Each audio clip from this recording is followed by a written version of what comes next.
Mm, Good morning to you. I should be singing in the morning. Yeah. All right. Good morning. Hey, it is Tuesday, March 16th. Mic check. Check mic. Welcome to the morning buzz. It's Tuesday, March 16th, 7 a.m. on the West Coast, where we are doing this live stream show. Yeah, I don't know why I just did it like that. Like the show's being streamed across the world, which it is. It's on the internet. So, good morning. I'm Mike Brady. I'm the host of the show. It's called The Morning Buzz, the show that's centered around news, information, positivity, and community, centered in Templeton, California, North County, San Luis Obispo. That is the focus. That being said, we do welcome guests and viewers and individuals, anybody outside of North County Central Coast, to join in the fun, because it is a lot of fun what we do. Yeah, the show is all about all things North County. So today is Tuesday, March 16th, and we are day 2 of kids going back to school at Templeton High School, and cohort B is actually going to be in school today. Those guys and girls will be getting onto the campus, starting their classes at 8 a.m. Cohort A is staying home today and doing distance learning online. However, the entire student body will be home tomorrow, and then cohort A back on Thursday, cohort B back on Friday. So a hybrid schedule in full effect. I got a little feedback from Mr. Mack yesterday when I went over to the high school, and he said it was just a little. Everybody was very timid and unsure. You got to remember, it's been 367 days, I think, since these kids have set foot on campus with their classmates in a learning environment. And so, yeah, I would imagine it'd be pretty strange and odd. But that being said, everybody is back, and well, everybody who wants to be back is back. There's a group that is choosing to stay home, distance learn, and that is obviously in the best interest of themselves, to keep them safe and healthy as well, along with some of the faculty and staff, the teachers. So the district has done a really good job of making sure that they accommodate as many people as possible. So on today's show, speaking of stay-at-home learning, we have Christine Ames, who is actually homeschool support and family teaching for Templeton Unified. She is going to join us at 7:45, and she's been in the district at Templeton for 24 years. So she's going to talk about homeschooling support and what that looks like for the students who are homeschooling right now. And then also, she's on the committee for raising money for the senior class at Templeton High School. So she's going to join us this morning at 7:45 and talk through some of the stuff that she's seen on her end, and talk through the fundraising as well. So we also have Anthony Reed. Anthony runs Paso Robles Incidents and Actions. It's a Facebook page that's got 5,500 or 6,000 viewers that subscribe to his feed every day. Anthony does a good job of real-time announcing anything news related that's happening, coming over the scanners and whatnot. And so Anthony started yesterday with us. He's going to do 3 times today a news update. We're going to have him on at 7:15, 7:55, and 8:55 to give us kind of the news and headlines. And in case you guys didn't see yesterday, big news out of Arroyo Grande. Again, it's not North County, but it is newsworthy for the county. Big news is they named Mr. Paul Flores as a suspect finally in the Kristen Smart disappearance. They've never named him a suspect before. He's always been a person of interest. So 25 years later, here he is a suspect now.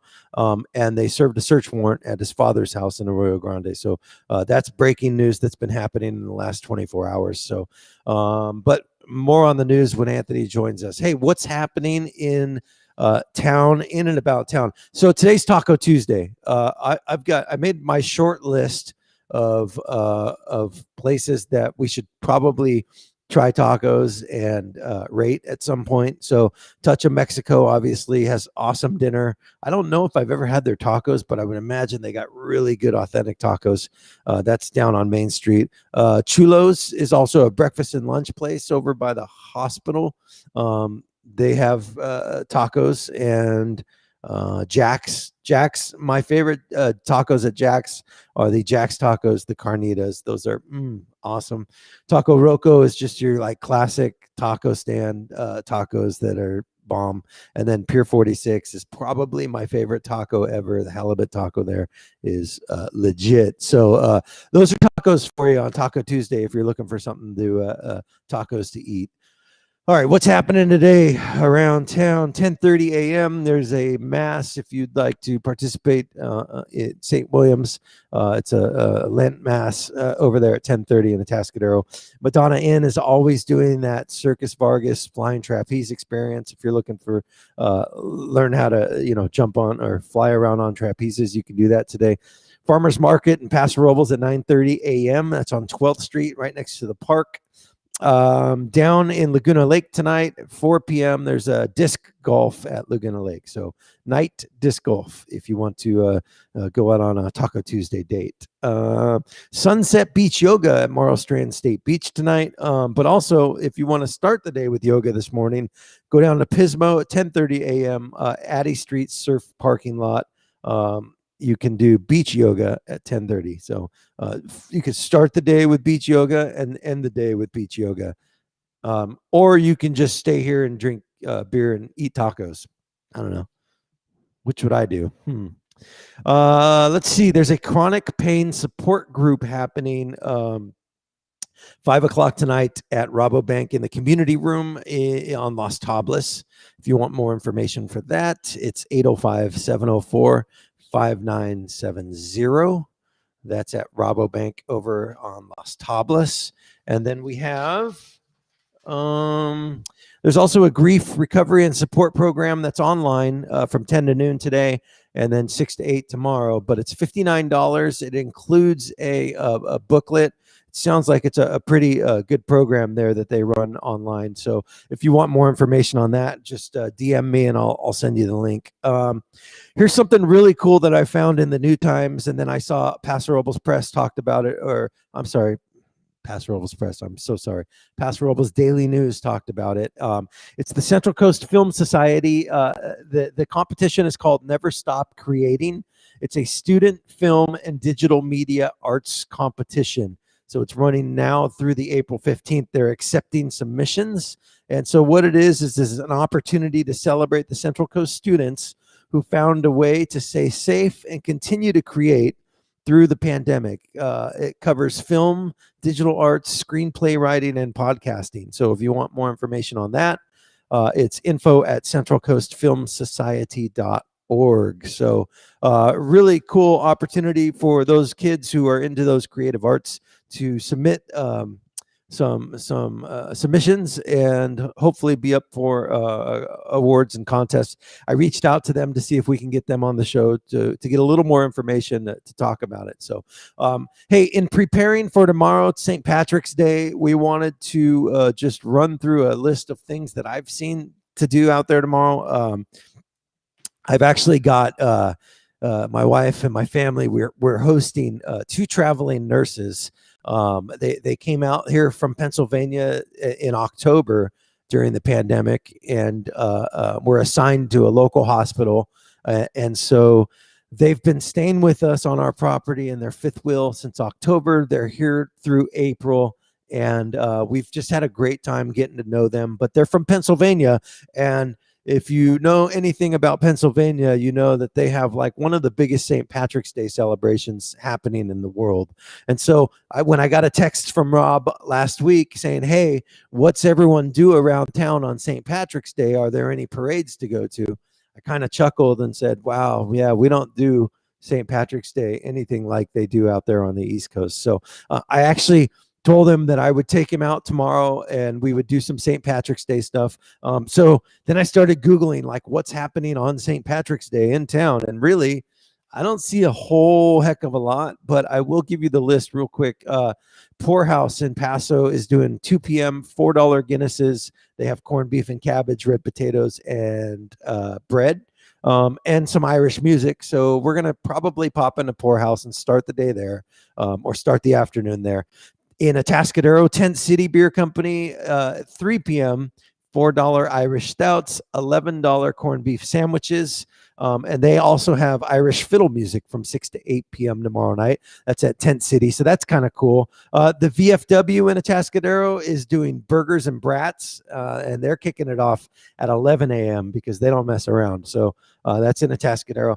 And then I saw on the Templeton Proud page this morning, Amy posted from Amy and Jamie's place. Chef Kyle is preparing corned beef, red potatoes, cabbage, carrots, fresh rolls, and there's also dessert included.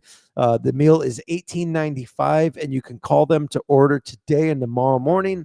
And they're going to have pickups between 4 and 6 tomorrow. So the phone number to call Amy and Jamie's place is 805-434-1800. That's authentic Irish meal on St. Patrick's Day. So if you are looking for something to do on St. Patrick's Day, that's what you should do. Speaking of St. Patrick's Day, I've got my green Nashville mug, drinking coffee out of that this morning. Excuse me. I'm also wearing my Templeton beanie. This was part of the spirit gear that went out for cross country team. I ordered a beanie. I ordered a couple masks. You could see the masks right there. Templeton logo. Wrong side. There we go. Templeton logo. I got to get used to this reverse angle here. I also got a windbreaker. Really cool stuff. And there's lots of sports happening right now. Lots of spirit gear packs that are going out. So we got a message this morning from Mr. Mack talking about the soccer spirit gear. So I'm going to go over and kind of share that website and show you some of that gear that they're selling here as well this morning. But yeah, that's all the happenings going on right now. Weather today is obviously the sun just rose at 7:11 at 7:12 now, and this spring forward stuff is kicking our butt in my house. Everybody hit snooze a few times this morning, so but we made it. We got out of bed. So sunny today, high of 59, and it's really cold outside right now. Currently outside my house, it is 30 degrees. So there's ice on the windshield. Slow down. Everybody drive really slow. Be careful. And this is how bad of a parent I am. So my son called me. He got in the truck to go to football practice, and he called. And every time he calls and he's in a car, it makes my wife and I super nervous. But so he calls and he says, "Dad, so the windshield's frozen." And I'm like, "Yeah, it's really cold outside." And he says, "Well, so what do I do?" So that was just like my morning dose of parent failure right in my face. Like, wow, I've never taught my kid about how to defrost the ice on the windshield. So I ran out there and showed him, the defrost and how to turn the windshield wipers on and told him, make sure you're driving slow because there's ice on the road. So it was a reminder to myself that, like, that whole frontal lobe of these children's head is not fully formed yet. They lack those decision-making skills, and they also need to be taught like life things. And so that was my reminder that I'm failing miserably at teaching my kids life skills, I guess. But we had a moment, so that was cool. All right, so it's time to check in with Mr. Anthony Reed. Anthony Reed, again, is the page administrator for Paso Robles Incidents and Actions. He is what we call a news and information junkie. He has a public service of providing the most up-to-date news and information to the North County as possible. And so you can follow his page. It's Pastor Robles Incidents and Actions. And there it is. I'm going to just do this right here. Oh, I lost you, Anthony. Hold on. Bear with me. I'm going to put you right there, and then I'm going to do this, and now I'm gone, but that's okay. You can still hear me. So Anthony is going to talk to us about what's going on in the North County this morning, what happened overnight. And again, you can go to his Facebook page, Pastor Robles Incidents, facebook.com, Pastor Robles Incidents. So Anthony, good morning. How are you, man? Hey, good morning. I'm doing well. Doing well this morning. Awesome. All right. So we got a good connection. So that's a good start. Awesome. You're well lit. Your voice is nice and crisp. So I think we're ready to hear some news. What's going on? Awesome. So to report on this morning, nothing major happened over the last 24 hours, which is a good thing in our county. Sure. Stemming off of this last year. So I just want to follow up just real quick on what I reported yesterday for the Kristen Smart case that stemmed a search warrant in the 700 block of White Court in Arroyo Grande. That was Paul Flores's father's house. His name is Ruben. And so they used, the San Luis Obispo County Sheriff used cadaver dogs, 2 cadaver dogs, and as well as a I'm sorry. I think it was the ultrasonic radar, the ground penetrating radar, right? Yeah, and so that was used to track things underground, such as DNA. I had to look it up yesterday to find out what it was because I didn't know myself actually as to what that was. So they used a couple cadaver dogs and that radar detection device as well. And they're being tight-lipped about it, which we understand because it's an ongoing investigation. But KSBY seems to think that they may have some new leads and new things to kind of help out the investigation. But obviously, that is under investigation ultimately. Reporting from the CHP this morning, they're just reporting just slick road conditions, no major accidents stemming from last night or this morning. They did report hail on the San Luis Obispo Cuesta grade yesterday afternoon, probably right around 12 or 1 o'clock yesterday afternoon. Other than that, that's pretty much it for right now. Well, a bad day for you in the news business is a good day for us. So yeah, right. It makes your job a little harder or easier. I don't know which, but it depends on the day. Depends on the day. Awesome. Yeah, it's interesting. So after we jumped off our broadcast yesterday, I jumped on KSBY's live stream and watched the search happening at that Flores house, and then the feed ended after about an hour and 45 minutes, and then it was pretty much that story kind of went dark for the rest of the day. There was no other updates from KSBY that I heard, and I didn't see anything in the news this morning. So what I did notice, or what I did see, was they said that it would take 1 to 2 days total to complete all of their search. And so maybe they'll hold a press conference today and we can get more information, or maybe not. I don't know. The sheriff's department's not saying anything about releasing any type of press conference. Not at this time, but they did say that they obviously, like I said, can't go into much detail as to what they were looking for and or if they found anything at this point, because it's just an ongoing investigation. It's going to be 25 years, I believe, on May 25th. So we're coming up on 25 years, and just because we're talking about it, Kristen Smart would have been 44 this year. Yeah, So and so my wife was in the dorms at Cal Poly as a freshman with Kristen Smart, different dorm.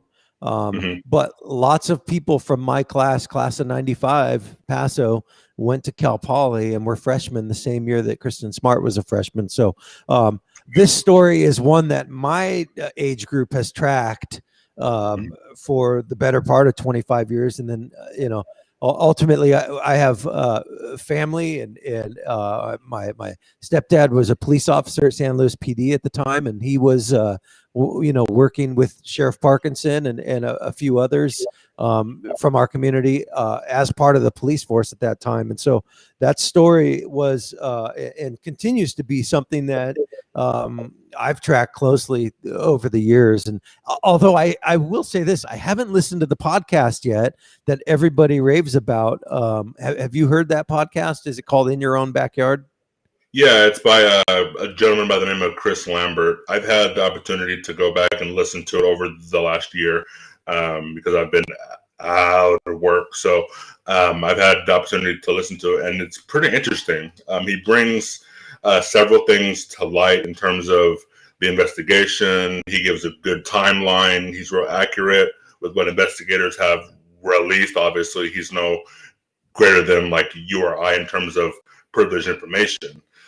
Sure. But he's just a person that is really keeping tabs on the whole case, which I think is great for the community. Yeah, absolutely. He's done a lot of homework. There was a Facebook page that I used to follow that was ran by a guy named Dennis something or other. I don't remember his last name, but it was a Kristen Smart dedicated Facebook page that was pretty detailed and tracking all the information through Yeah, the case. a lot of our pages or us people that run pages. Let me just reference SLO County News real quick. Lori Bryant, she does a great job in running that page, and one of her admins, I'll just say the first name, Sandy. She seems to have a good pulse on the whole Kristen Smart case as well, and they keep well documented information as well on that page. So I have to commend SLO County News as well. Oh, interesting. Okay, so there is there's an official Facebook page for Kristen Smart. It's called if you just go to facebook.com/justice for Kristen, and it's KRISTIN. So that looks like the last update was on March 15th. There was a statement from the family, which is yesterday. We're encouraged by the news of today's search for Ruben Flores' property. We appreciate the diligence and professionalism of Sheriff Ian Parkinson and his department, and our family looks forward to learning more in the hours and days ahead. So that's an official statement from the family of Kristen Smart on that page. So really cool. And actually, Kristen's birthday just happened on March 2nd. So looks like she just had a birthday. So yeah, so we'll be keeping an eye on that story for sure. Yeah, for sure. In the next 24, 48 hours and in the coming days that follow. So okay, Anthony, if we want to get a hold of you and we want to send you incidents or report any actions, we can text you at 805-423-1541. Or we can also go to North County Incidents and Actions, facebook.com/Paso Robles Incidents. Yep, that's me. Is that accurate? Yes, sir. Cool. All right. Well, thanks for checking in with us. We're going to see you back here at 7:55 to report on the news, anything happening, and then again at 8:55. All right. I'm looking forward to it. All right. Thanks, Anthony. That's Anthony Reed from Paso Robles Incidents and Actions. Again, he this is a public service that he does. He doesn't earn a living doing this. This is a Facebook page that he created to simply just report news. And when I was having a conversation with him yesterday about what he does, his goal is not to be the type of journalist that imposes his personal opinions on things and happenings that are going on. His goal is to just report the facts as real time as he can as he gets them. And so that what that means is he's going to report the incidents and leave it at that, right? And then as they unfold, he will continue to report. But what he won't do is speculate, and he won't give his personal opinion about what's happening. So really cool service that he does, and I'm sure there's a way that you can go on his page and donate to him. But again, this is what he does with his time, and he's got over 5,000 followers on his Facebook page that rely on him to report that news. And so it is a cool community of freelance journalism that's happening in 2021. And the Morning Buzz, this show is a great example of the power of the internet and really the power of the people, right? Because this show is not a major production that's produced by, well, I know you can tell it's not produced by anything major production, but it's really me plugging a microphone into a laptop and getting online. I mean, that's how simple it is to do this. And, in 2021, the fact that we as just private citizens can use the platforms that we have available for free to do something like report the news or, create a community-based show like the Morning Buzz, that's pretty powerful. So, yeah, it's an interesting time that we live in. And I can remember back in 1980 when my parents moved me and my sister to Paso Robles. I was 3 years old, and my dad got a job at KPRL and the radio station, right? Like, you have hundreds of thousands of dollars worth of equipment to broadcast to the airwaves on an AM signal. So now we've got HD video, wireless Wi-Fi signal, and just like all of these things at our disposal to be able to do something like this. So that was one of the main factors in me wanting to start the show, was knowing that I could have complete control of the content that's created, complete control of the times that it airs, complete control of the messaging and all of it. So yeah, I'm happy to be doing it. And by the way, if you do have stuff that you want me to cover, if you want to come on the show and talk about things happening in your world and the community, by all means, I welcome you guys to be able to do that. You can send me a DM here on Facebook or YouTube, or you can email me, and the email address, I should know it. morningbuzz@gmail. morningbuzaroundtown@gmail.com. Sorry about that. Morning Buzz. I should put it underneath. Let me see if I have a little caption that says what it is. No, I just have this one. Mike Brady, host. There you go. morningbuzaroundtown@gmail.com. So yeah, if you guys have stuff that you want me to report on, I would love to report on it. I would love to have you guys on as guests to talk about things happening in the community. All you have to do is reach out to me. And we've got some good people lined up this week to talk about stuff. I did make contact. This is fun and exciting. Lindsey Franklin, who is a Templeton Eagle and a former athletic director for Templeton, is now over at, she's the manager of sports and programming for the Special Olympics, Southern California, focusing on San Luis Obispo County. So Lindsey Franklin's going to be in tomorrow at 8:30 to talk about what's been going on in her world.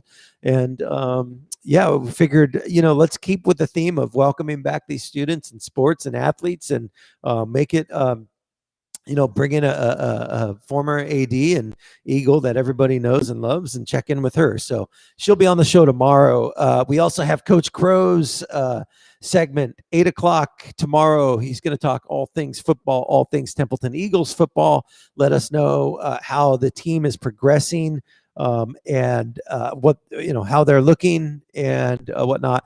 I had the privilege of being at their scrimmage on Friday. We were testing out the video equipment, and it was, I'm not going to lie, it was so exciting.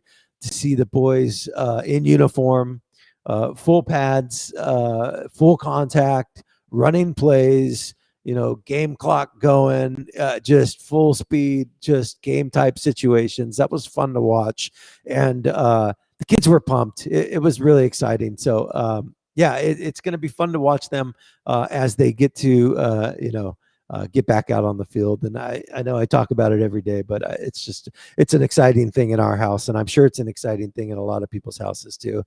We also have Eric Lewis coming on the show tomorrow to do a history minutes or this minutes in history, whatever we want to call it. We'll just name it something. Histories, mysteries, but it's a weekly history update with Mr. Lewis. Again, I am a history junkie. I love history. And so I asked him to come on and share some history stuff with us from time to time. So he will be here tomorrow. And who else? Mr. Mack should be back tomorrow. We were going to try to have him or Abby check in with us. Abby Brady, the ASB president, check in with us today on campus, but they are, back in full swing, welcoming these kids back onto campus as cohort B gets back today. And so I don't think that they're going to check in with us, but if they do, I will make sure we put them on because it would be fun to see them. Let me share my screen with you guys right now. I just want to go over, let's see, how do I do this? Screen share, share. Okay. There we go. All right. So we have, this is the Spirit Pack for Templeton Soccer. And the email, it basically says the stores close on Friday. So the Spirit Pack for Templeton Eagles Soccer. If you're interested, I'm going to post the link. Let me do that right now onto the Morning Buzz page.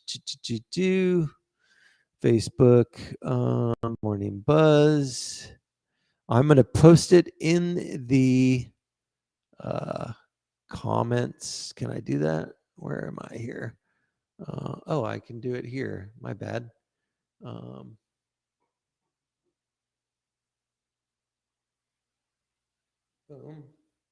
Boom. There it is. I posted the link. So the Templeton Soccer Spirit Gear link is in the comments here on the feed on Facebook. And so let's go through and look at this.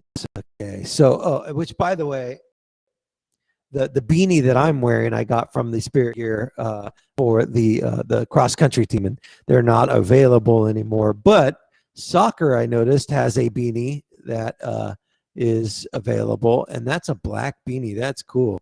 So there's a good look at that beanie. It's 30 degrees outside, so it's definitely beanie weather. $15. That's not a bad deal. So let's see what we got here. We got Templeton t-shirts. Okay, so this is a performance tee. So it's that special material. It's $13. That's great. Long sleeve shirt, $17. Hoodie, $30.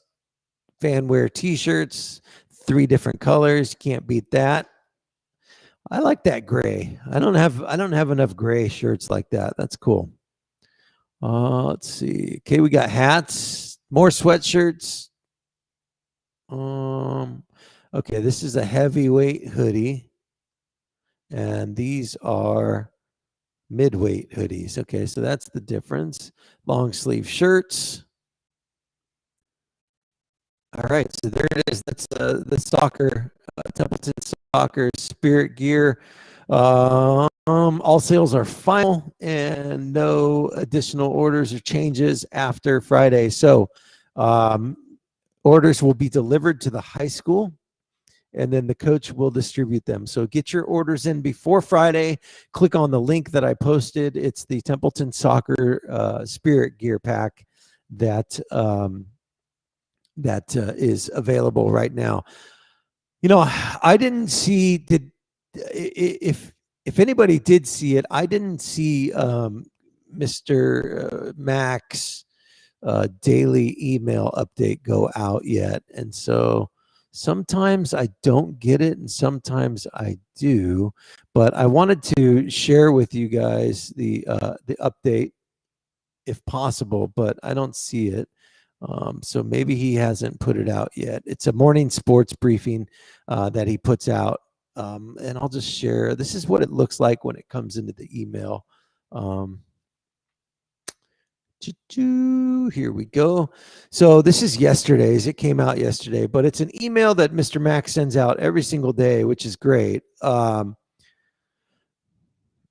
that's a picture, I think, from last year. That's or the beginning of the 1920 school year at one of the football games. So, yeah, those kids packed those stands.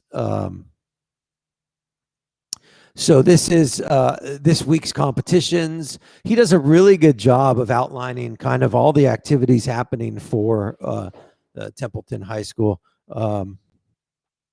JV girls tennis happening today at Morro Bay High School. So that's exciting. Tomorrow, girls tennis at Arroyo Grande. Cross country Friday at Morro Bay. And then this is a typo. It's actually Templeton High School swim and dive. I think it's versus Morro Bay at Morro Bay or versus SLO at SLO. But I know that's a little bit of a mix up there regardless. So that's let me see here. Go here. Okay, that's good. Sorry, I'm just checking my Facebook feed to make sure all of my posts are showing up when I'm talking about them. But all right, so then obviously big football game Friday the 19th versus Wasco. We talked about the link that's available for you guys to watch the live stream. So these games will be live streamed. As of now, 20% capacity attendance is allowed at the field. I'm getting some mixed information about who can make up that 20%. At one point, it was families of or household of athlete in the game could be at the game. Now, as of yesterday, it might be that each player is getting 4 tickets. So I need to get some clarification on that, and maybe we can ask Coach Crow tomorrow when he gets on. Or actually, you know what? I forgot. Mr. Aston is going to be on, the high school principal. He's going to be on our show today at 8:30. So I'm going to check in with him and make sure I remember to ask him that question. So I do know because my house is involved with the snack bar. We will have the snack bar open at the football game for those who are able to attend. So we will have ready-made, prepared treats available. We are not doing, as of now, the tri-tip sandwiches at the snack bar, which is a bummer because I know that it's a Templeton staple and everybody loves those tri-tips. But we just want to make sure, or I'm saying we, like I'm speaking for them, but I know that they just want to make sure that everything that is being sold is being prepared in the safest, healthiest, cleanest way possible. And so I think at this point, they are not in a spot where they can make sure that those tri-tip sandwiches are being handled and prepared in a way that meets compliance standards. And so that being said, hopefully at some point we will be able to get that barbecue fired back up, and because the smell of that oak wood burning on a Friday night down at that stadium's a lot of fun. So plus, I like to snack on the tri-tip as it comes in from the grill, but that's just me. So, Mr. Aston joining us at 8:30 today to give us the high school update and talk about how things are going with the kids being back hybrid learning. We also have, I'm really excited, we didn't get to link up with her on Friday because of an issue that she had with one of her pets, but Melissa Johnson from the Templeton Parks and Rec will be joining us on today at 8:15. So hopefully Melissa is able to connect, no problem, and we can get an update from her about what's happening in Templeton in regards to the Parks and Rec department, all the community activities going on that she's in charge of. I'm going to ask her about concerts in the park and what we can expect for that stuff this year.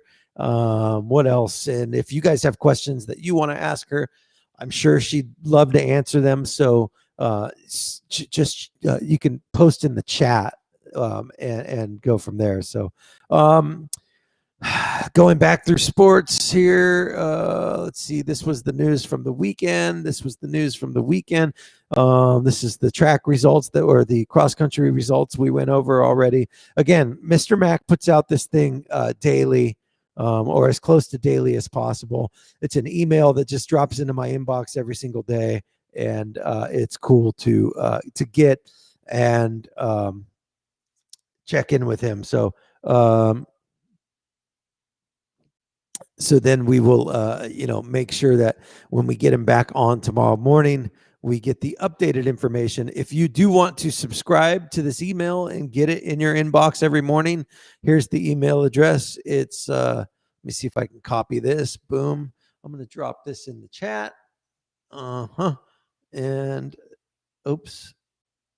Yeah, it added in there. So really, okay, so that's cool. So yeah, get on his email list, get that morning distribution, and get the up-to-date information with all things Eagles sports.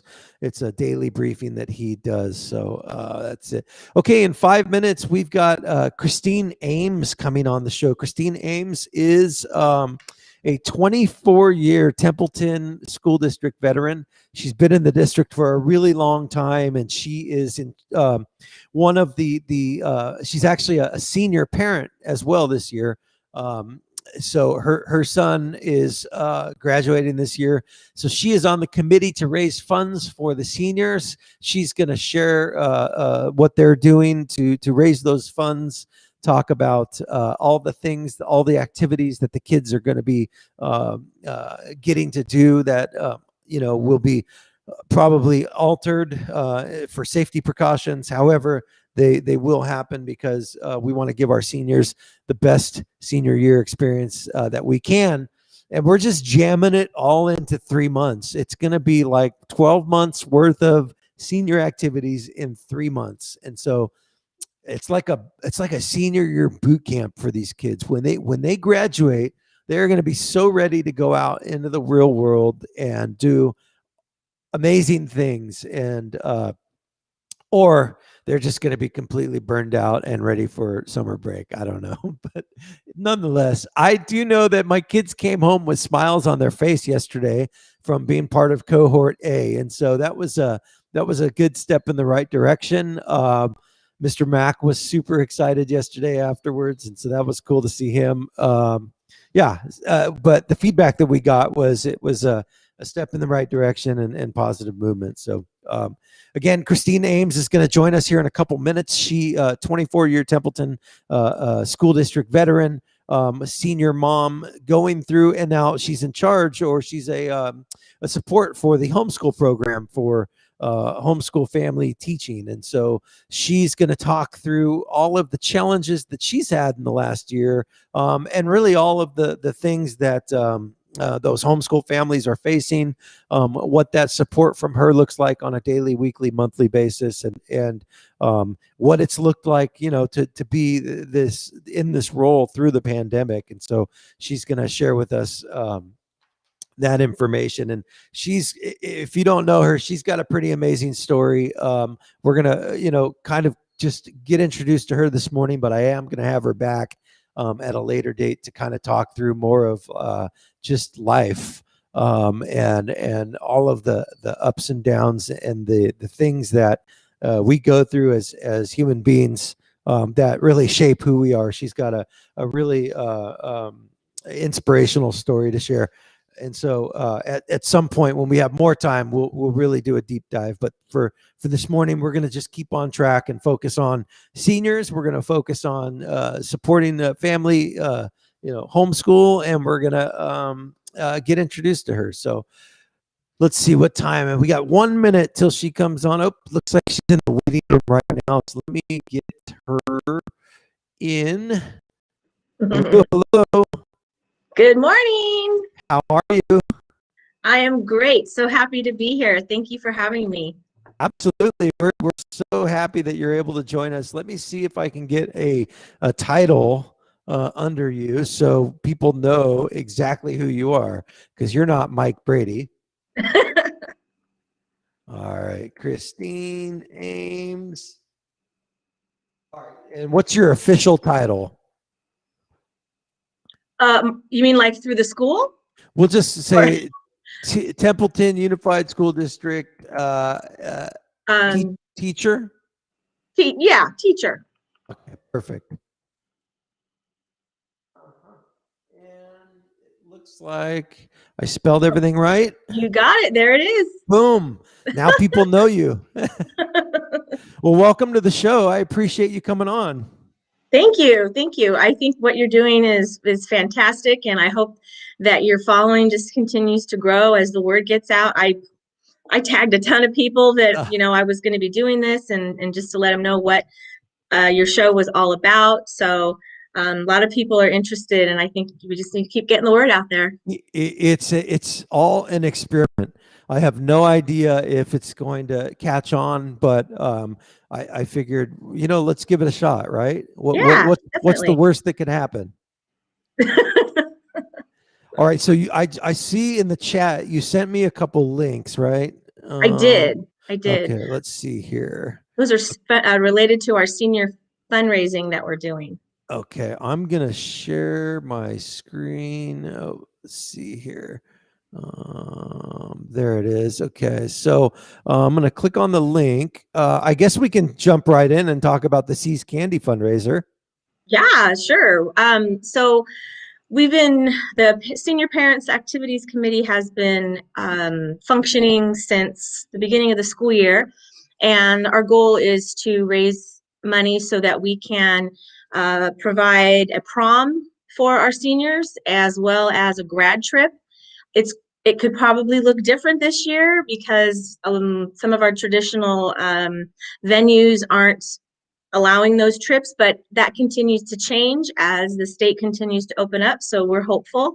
And then we also make sure that we pay for all the decorations and anything related to graduation. So, and it's been a little bit of a challenge this year because we don't have, kids aren't going to school, so there's no flyers that have been going out. There's just hasn't been a lot of that communication. However, Mr. Aston has started putting things in his email for us, so that's been helpful. So the See's Candy fundraiser, it's about to wrap up. We're in our final days. It ends on Friday, I believe, and we are selling the See's Candy. There's a couple of items on the website that we get 50% profit for. I don't know if you've ever had Easter candy from See's, but they make those eggs. There they are. You can see them in the picture. So we get 50% on those. So those are great to fill in your Easter basket. And and it's so easy. It's an online fundraiser. So people just go to the link, you order what you want, you put in your information, and it ships right to you. And they are fast. It comes very fast. All right. I just dropped the link in the chat so you guys can click on it to order those candies. Fantastic. I don't know, because you have a senior this year, I don't know if you're privy to how it's been done in the past in a regular school year, but like how has it changed? Do you know in terms of I am a little bit. We actually have a couple of parents on our committee who have had other seniors, and Tracy Dumont, in fact, she had a senior go through, and she was very active in the past with the seniors. And so we can't, we're not, we can't, like I said, we weren't able to promote or advertise on campus. There was every year the junior class will kind of roll over money to the seniors from their fundraising, and that didn't happen this year. So we really started in the hole. Sure. Without having any funds. So that was one of the biggest main differences. And of course, the events aren't happening on campus. So we did it in the beginning of the year. We did do a couple of events off campus that the students could come and attend. You know, we wanted them to wanted them to try to have some sense of normalcy. Like the senior breakfast always happened first, day of school in the morning. That didn't happen, so we helped with a lot of donations. The fire department helped, and a few other families and things, and we just pulled together a breakfast for them, and we did it at the Templeton Park. And so it's those are some of the things that have been different for sure. Yeah. Now, just so I'm clear, the prom that you're raising money for, is this a school sanctioned prom, or is this? I know last year some of the parents decided to do their own prom outside of school. Is this one? This one, I'm not sure about sanctioned, but we definitely, we have a venue that we're using. It's a private venue, and it's just going to be for seniors because of everything going on with COVID, and because it's a private location. We don't want to, put the property owner, we don't want to increase any liability for them. And so we're working on getting, we've already had a photographer who is going to donate her services that day. And so it's, I'm sure they will, the school will promote it for us as far as what Mr. Aston has been doing on his emails, but I don't think we're going to be selling tickets or anything on campus, anything like that. It's going to be done in a different way. Got it. Okay. Well, that's cool. And the parent involvement, I know my wife's a part of it. You have lots of parents that are volunteering? It kind of ebbs and flows. At the beginning of the year, we had quite a few families involved with our fundraising. A lot of people signed up for things, and as happens, as time goes on, everybody gets busy or whatnot. So it's kind of, it's like I said, it's dipped down here and there, but I mean, the families all came together and put together that amazing wall at the high school. If you haven't seen it or heard of it, we put every senior's name on a green heart, and they're plastered all over the campus. I believe from the photographs, it's the maybe the side of the gym and going up the steps on campus there. It's the side of the it's like that multi-purpose room, the small room. Yes, right, exactly. The gym. And so we had a lot of families come together for that, to volunteer to write names, to show up on Sunday to put them up. And we had some families that were trying to rally to do a homecoming event. And then we got word from the football team that, they were so excited to have football back. They decided they didn't want to jeopardize, any type of exposure and then getting shut down. So that went on hold. But there's been a lot of good parent participation, and we meet monthly. We always meet on the second Tuesday of the month, and we have a Facebook page. It's called the THS, let me see here, Parents of THS Class of 2021. And so it is, I believe it's a public group. Oh, it's a private group. I'm sorry. It's a private group. But if anyone's interested, they can reach out to me. And yep, there's our hearts. There's our hearts. Yeah, I just, I'll zoom in too. You could see these are all the seniors that they posted all the pictures of them around. Yeah, it was, all the hearts. I wrote names too, and it was so cool because the list of names that your wife assigned to me, I had like at least a half a dozen students that had been my students, either in second, third, or fourth grade. I have students, so I felt really privileged to be putting their names up there. So that's so awesome. What a journey, huh? What a full circle journey for you. Oh yeah, definitely. I can't believe that they're at this time, I know. It's crazy. And so here's the wings that the kids can pose in front of. Yeah. That's so cool. Awesome. Yeah, I mean, I've got some educators that I still keep in touch with that I mean, my first grade teacher I'm still friends with.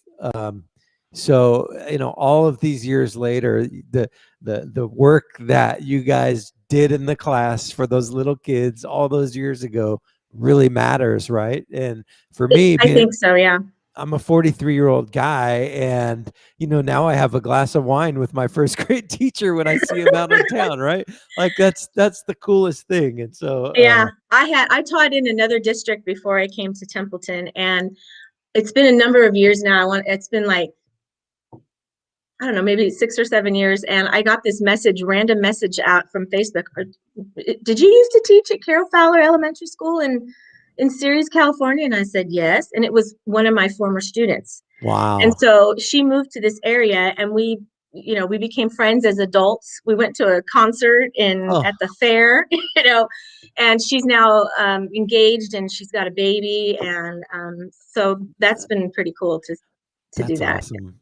Well, now, if people want to donate, obviously the Seas Candies we talked about, the link is in the feed here underneath the comments feed. But if people just want to donate, what's the best way that they can get funds to the senior class? I should have thought of this, because we do have a GoFundMe page, and I can put the link in here, or I can post it in the. Well, can I post it, or do you need to post it well, if you just want to, I'll post it once you send it to me. Okay. I don't know. You could probably post it on the chat too, if you want to. But yeah, I think it's important, because there are people that don't necessarily want the candy, but they want to donate $20. Exactly. Right? Exactly. Yeah. Yeah. So yeah, I can definitely get you that. And we are getting ready to start another fundraiser, and I sent you that link as well. We have a local mom. Her kids are little. She's not in the senior time yet, but her name's Christy Eisner, and Okay. I'm not sure how to describe her business, but she makes t-shirts, and she does a lot of different Promotional items. Promotional items. Yes. In fact, I got my senior mom t-shirt from her. Awesome. And she reached out to us, and she is going to make for us. We already have our designs. We're going to have those drinking tumblers with the straw. Yeah. So we have 3 different styles. One will it'll say senior class 2021. Another one that just says class 2021. And then we have one with a basic eagle. It says Templeton Eagle. So any Templeton Eagle, would be happy to have this cup. And so we're starting to sell those this weekend, actually, $20. Wow. And so I have the information for that, and we're hoping that will be another popular thing. I know you've been putting some different spiritware out there today, so. Yeah, for sure. I mean, anything that you want me to share, by all means, just shoot me a link, even if you're not going to come on the show.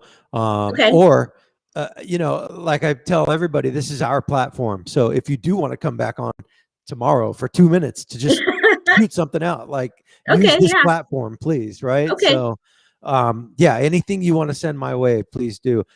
We're running a little behind on time.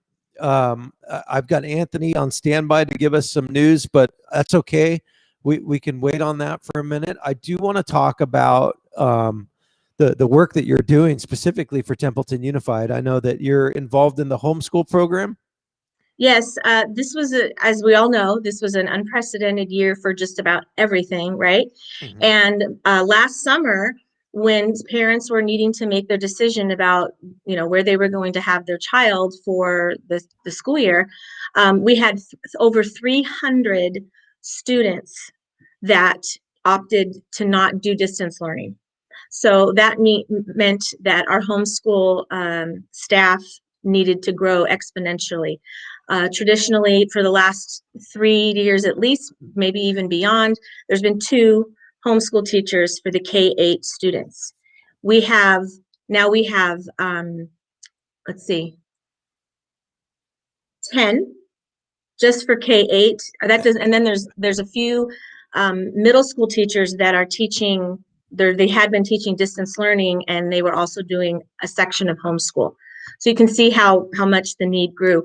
And initially, I don't know. I think teachers were unsure of what that would look like. And so the district was appealing to teachers to, apply or to, request transfer, and it wasn't happening. It wasn't happening. And they finally said, okay, let's do a question and answer and see if we can answer your questions. So I went on to that Q&A, and I listened, and I thought, this is a shift I can make this year. I want to do my part. So I jumped on board with homeschool for this school year, and it is a complete 360 from what I normally do. In homeschool, the parents are the teachers, and I act more as a facilitator, and I support the parents. We provide the curriculum, and I want to note that the Templeton Homeschool has been functioning as its own school, with just like there's the middle school, the high school, all the elementaries. It's its own school, and it has been functioning for 30 years. Wow. For 30 years. And one of the teachers that has been with the homeschool the longest is, as you said, I was in charge earlier, and I thought, oh gosh, I don't put me in charge. But it's Danya Callahan, and she is amazing, and she has been such a phenomenal resource and mentor for all of us that came on board for homeschool. I mean, as you can imagine, we had tons and tons of questions, and there really wasn't a lot of time to figure it out. I mean, it was like, okay, the decision was made, we're rolling. And so we provide the curriculum, but the parents do have the option of, reaching out and pulling in different curriculum, as long as it's, Common Core, it's approved, the standards for the grade levels, that they're teaching. And so we meet weekly with our families. Normally it's in person, but this year it's been through Zoom. And we meet weekly with them. Sometimes you're going through a lesson with the student. Sometimes you're answering questions for the family. Sometimes they just want to talk about what they're going through. And I'm telling you that we have some incredible families that, some of these families are working full time, or they're having to have their child, in different places throughout the week so they can make this work. And they are working so hard, and I'm just so proud of all of them, all of the families that I work with. And I know that the other homeschool teachers would agree with me. We've been working really hard to try to provide the connection.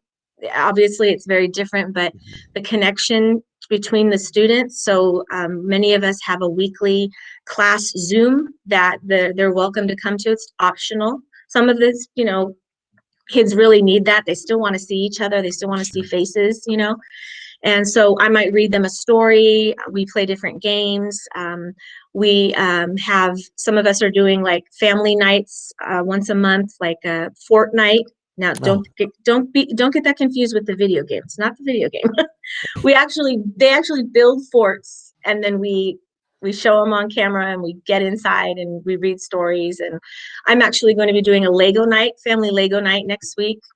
We also have an elective class program that we offer every Friday for the students. And we've had, let's see, we've had, sometimes we do science, there's art. We have a hiking club that we do. And of course we're masked up and we're socially distant, but we do a hiking club. I taught a scrapbooking class last week on our elective, or a couple weeks ago. That's one of my hobbies. And so we're trying to give them some different opportunities, because, the kids that are, on hybrid, they're kind of, they're getting some of these normal things back. And so we want to try to have them have something to look forward to and do. And we did a talent show a few weeks ago on Zoom with our homeschool, and we have a science fair coming up later this spring. That's so cool. Well, we really appreciate all the work you guys do. There's so many different capacities that all of these administrators, these faculty members, these teachers are operating in. And homeschool traditionally has been like that lost group that doesn't get a lot of the attention. You're right. But what we have to remember is that they are a part of our district. They're part of the student body. They're part of the Templeton Eagle family. So that's exciting that you stepped into that role in helping support. And so I from what it's worth, I want to thank you for the hard work and thanks for sharing a little bit of your story about Thank you. And go ahead. Well, I mean, like Mrs. Callahan, as I mentioned earlier, she's taught homeschool for 25 years. I've been in the classroom for, just longer. And to bring that to the homeschool, it's just a very different perspective. And so, for sure, for the families that, might be considering going back into the classroom, it's like, I know what your child is going to have to know next year and what the expectation is. Yeah. So, I've worked really hard to try to make sure the families know that and give them the tools so that they can help their child really be prepared for that, back into that classroom situation. That's awesome. Well, we really appreciate it. Christine, you're going to come back because I do want to talk more about your story and your personal journey and just all the things that you've gone through over the years and share some wisdom with us and Sure. And get to know you a little better. But send me the links. I'll post them on the chat. I'll talk more about them all throughout the rest of this week. When is the See's Candy fundraiser over? We go through Friday, March 19th. Okay, so this Friday is the last day. So we'll make sure every day we're going through and promoting that for you guys. Awesome. So thank you so thanks much. so much for the Wings work up. you do. Wings up. We appreciate it. Okay. Thank Bye. you. See ya. Bye. All right, that's Christine Ames. Again, she's part of the fundraising committee for the senior class, Templeton High School, and then also a homeschool support for Templeton Unified. So that is awesome that she was able to come on and do that. We're running late. I really apologize, Anthony, but I wanted to give Christine a lot of time and get to know her and the things that she's doing. So thanks so much for hanging out in the waiting room and waiting on those news. So what's going on? Yeah, no worries. Not much to report on. However, I did want to talk about the Trayvon Perry case. They did have the family and friends did have a cruise yesterday that I have to go back and edit the time on that. I said 4 o'clock. It was actually at 6 o'clock last night. In the Walmart parking lot that cruised from Walmart in Paso on Niblick to the park at Spring and 12th Street. So in talking with the family last night, they had a great turnout. Everyone wore their mask and everyone had a little bit to say about Trayvon. And the other gentleman that was also a victim in this was Christopher Wilson. I said that I was going to get that right from yesterday. So Christopher Wilson and Trayvon, they both honored them yesterday. And yesterday actually did mark 1 year that Trayvon Perry was actually murdered. So that was a good celebration for the family. So much over that, Mike, this morning for CHP, they're just advising everybody to just slow down as we're still working through this winter rain, this late winter rain. So as we're preparing to get into the spring and summertime here, just slow down and drive safe.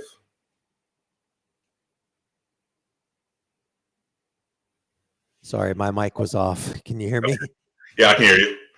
So no incidents to report, no traffic accidents. Roadways are pretty clear. Just everybody drive slow. Lots of ice on the road. Yep. Okay. Pretty much for this, yes. All right, and then do me a favor. You're coming back at the 8:55-ish. Yes. Do me a favor. Check on the Sheriff's Department website. See if there's anything new to report with the Christian Smart stuff that's going on. Okay. And we'll give kind of a wrap-up update on that as well. Will do. Awesome. Okay. And again, Anthony, text any incidents to Anthony at 805-423-1541. He runs the Pastoral Rebels Incidents and Actions site. I'm petitioning to have him change the name to North County Incidents and Actions, but we'll see how that goes.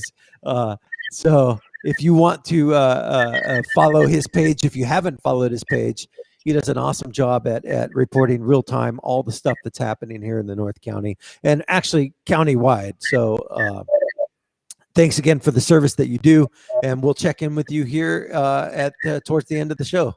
All right, right on. All right, thanks, sir. Bye-bye. All right. All right, that's Anthony Reed. So again, a great service that he does for our community. So I've got Melissa Johnson coming in at 8:15. I'm going to message her real quick because Melissa has a crazy life schedule. And she puts in so many hours for our community to make all of these great things happen for the youth in the community and the community as a whole. And so Melissa Johnson, if you've been in Templeton for 5 minutes or more, you've probably seen her. She is all over the place, and she is I think she's the unofficial mayor of Templeton myself. In fact, let's just call her that. Mayor Melissa will be on with us at 8:15. I just shot her a note to make sure she remembers. And then I'm going to do one last time. Oh, she's messaging me back. I'm going to share my screen again real quick because I just want to look at this candy. This is for the senior class that is raising money. Melissa says, give me 2 minutes, need some coffee. Okay, so we got 2 minutes, Melissa. You're on the clock. All right, so Friday's the last day to order the See's candies. The money goes to support the senior activities that are being put on by the parents of THS class of 2021 group. Let's see here. She said, Christine said that these eggs, they get 50% of the proceeds from all the egg sales. And so I would suggest doing all of your egg purchases first and then working your way out from there, because we want to maximize the amount that these kids get so that they can have the special senior prom that they're doing, as well as the senior trip or grad night activities.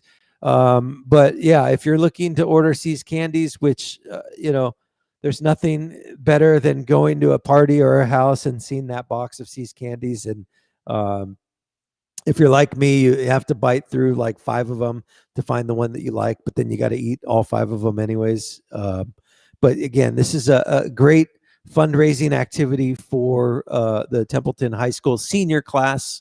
All of the proceeds are going directly to help put on activities for them. And again, we're cramming 3 months worth of senior year, or I'm sorry, 12 months worth of senior year into 3 months. And I know the parents are just determined, and the community is determined to give them the best senior experience possible. And so thank you, Christine Ames, again, for coming on the show to share all the things that are happening. So really, really cool. So I just got a notification in the waiting room sits Melissa Johnson, and I think hopefully she's got some coffee going. There she is, Melissa. Good morning, Mike Brady. How you doing, man? I'm good. How are you? I am just living my dream around here, isn't everybody? I love it. I love it. That's so cool. Okay, so first things first, what happened on Friday? Oh my God, my cat. Okay, so most people have a dog that gets into everything. My cat thinks he's a dog. Got into God knows what projectile nonsense coming out of his mouth. Oh. Time to go to the vet. What on earth was it? Nobody knows. He was fine within the hour, and I'm the worst person in the world. I can't believe I missed my first chance to talk to you. Well, what's interesting is I was watching the viewership numbers, and because I was pumping you up all week, and so like 8:15 when you're supposed to be on Friday, we had like the most viewers ever, and then we couldn't get you on, and then they all just dropped off. Oh God, I'm the worst. I'll never let you down again. All right. So I'm going to put up some information under your name so people know how to, what do you want? Contact information shared or Yeah, sure. Okay. What's a good way to get a hold of you? Call the office. You can talk to Ken. Okay. It's 805-434-4909. 4909. Okay. Let's see here. Boom. Is it on? Show it. All right, there it is. Nice. That's professional. All right, so all things Templeton community.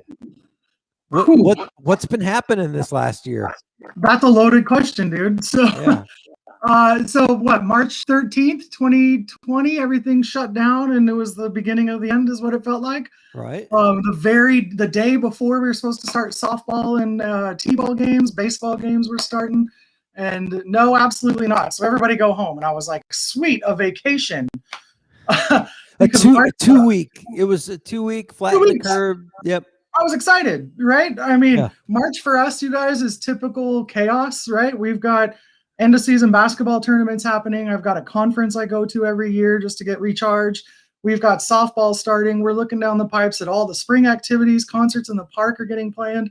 So it's utter chaos. And I'm like, excellent, let's take some time off. I'll like regroup, right? Last year, my wife was going through some, health issues with some cancer treatment. Yeah. I got to be there for her. So I'm thinking this is going to be great. And then it was like April and May and June. And me, like I recharge by seeing you guys a lot, right? And so all of a sudden I'm cooped up in the house. I got nowhere to go. And eventually we started some pod programs. The kids, we kind of rallied and got some approvals for sort of childcare programs that we put under the guise of soccer camp and physical fitness activities. So we were able to start some pod programs and get the kids at least practicing sports or athletics so that, I coached a soccer pod in September, and let me tell you, I sent a group of 9-year-olds on a single lap. I mean, I think it's 70 yards, right? They came back so winded. I was like, dude, I could have done that better. That's worrisome, guys. You're 9 years old. Yeah. So they needed to run. So we just kept at it and, kept the department afloat. I'm not going to lie. Had to run some programs, right? Yeah. And got the kids running, which was the most important part. So that was good, but now we can play games. So it's softball season, man. Let's go. Let's talk real quick about your annual budget, right? To run the programs that because you have a staff, which is not a huge staff, but you've got small but mighty. Yeah, it's small but mighty, right? But you guys are funded by all of the programs that you put on, right? Correct. So we get 2 cents for every dollar that you pay for property taxes. So we get, of what is allocated to the Templeton Community Services District, we get 25%, which works out to around right now, because things fluctuate with property taxes, the more homes we build and all that. Right now it works out to around $300,000. And so we run Ever Sports Park, Tom German, which we call Bethel Park, the skate park, we have the community center, we have the rec department center.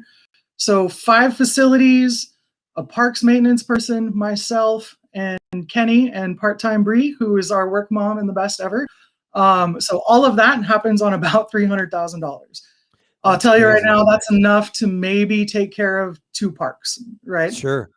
So, so everything else is program participation. It's the registration fees we charge. It's facility rentals that we do. All the many ways that we, the sponsorships, the Live in the Dream fundraiser we typically do once a year to help promote our programs, but also suck some money out of you because we have wonderful sponsors for that who keep things flowing. So it's difficult. The $300 that you get from property taxes, what does that account? Is that 50% of your budget or? Oh no! In the end, I think we run about $1 million budget total. Okay, so you're basically you had a guarantee of 300 or 30% of your budget money to run your whole program for a year. Exactly. Now Yeah. go find about 700. That's incredible. And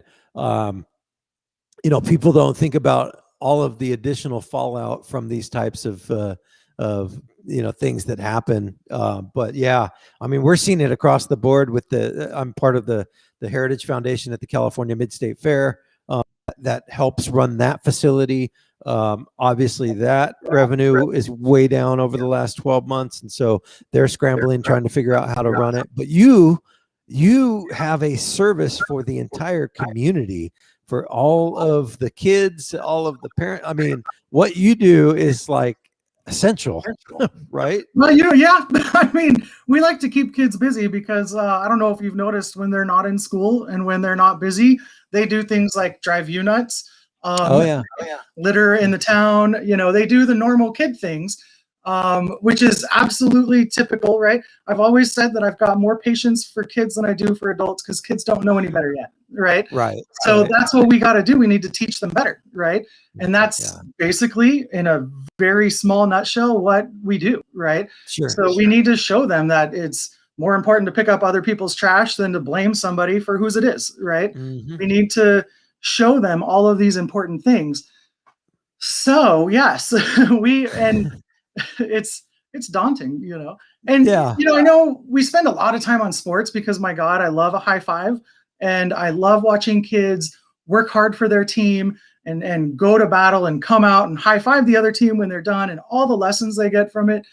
But remember too, we have an active seniors club, we have a community garden, we have the skate park, we've got community cleanup, we have trash pickup efforts that go on monthly, we've got a Clutter to Cash garage sale, community-wide garage sale coming in April. Guys, sign up. It's like activity with people.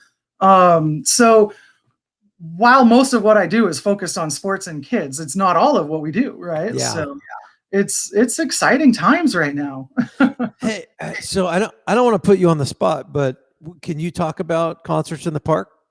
I can talk about everything. Let's go. All right. Yeah. What's So, the status? It's going to be a long shot, guys. As much as I want it to happen, as much as we all want it to happen, couple of issues. First of all, it's a county park, right? So the park in the middle of town, the beautiful gazebo, the pool, all of that is not ours. It belongs to the county. We have to rent it. Costs about $5,000 a year to rent that county park for Concerts in the Park every year. So the county cannot rent it for whatever purposes until those purposes are approved by state guidelines, right? So right now, we're looking at, what are we, sitting in the red tier? We're looking at going to orange tier pretty quick, talking to the County Emergency Operations Center. That's exciting. Even at the orange tier level, the Concerts in the Park would probably be limited to 50 to 100 people in the park. Huh. I am a lot of things, but concert cop is not one of them, right? So sure. I do not want to get into this idea of making concerts exclusive as opposed to inclusive. I don't want to rope off the park and say you can only come in if you've paid a ticket or if you've, if you sponsored or whatever. As it is, I rope off parking spots for sponsors and get a little heat for it, right? So sure. It's very important to us that concerts are inclusive. The whole point is bringing the community together to enjoy this one thing, this one band, a night out, a beautiful evening, celebrate summer. And unfortunately right now, unless we progress significantly and beyond the yellow tier, remember the state tiers are like purple, red, orange, yellow, and then green means go. There's no green tier because green means go, right? Yeah. I don't see us being there this summer, unfortunately. In a way that allows us to have like full capacity. We got like 1,000 people at that park on a Wednesday. Yeah. So unfortunately, it's a long shot. We're still holding out hope. If we can start late, we will. So maybe it'll be July, August program, maybe August, September. Around September, we'll have to call it because we start getting into early darkness and it gets, we still have very nice weather in October, but it starts getting a little chilly as soon as that sun goes down. So. Well, and it's harder on the weeknights too with school-age children and all of that stuff. So exactly. Okay. Well, that's interesting. And so I would imagine not only is Templeton in that predicament? Most of the, well, I don't know, cities kind of play by different rules, right? Cities typically they'll own their own park, right? Yep. So if we're looking at Paso and Atascadero, they own their own park. They can set up their own sort of parameters within the guidelines of the state. We all have to follow the guidelines of the state because there are unfortunately some consequences if we don't, right? Yeah. So sometimes you get into the specifics of what the park looks like. You look at City of Paso, right? They host concerts in their downtown park. It's shockingly similar to ours at the county park in Templeton. That'll be a different beast. They're going to have a hard time.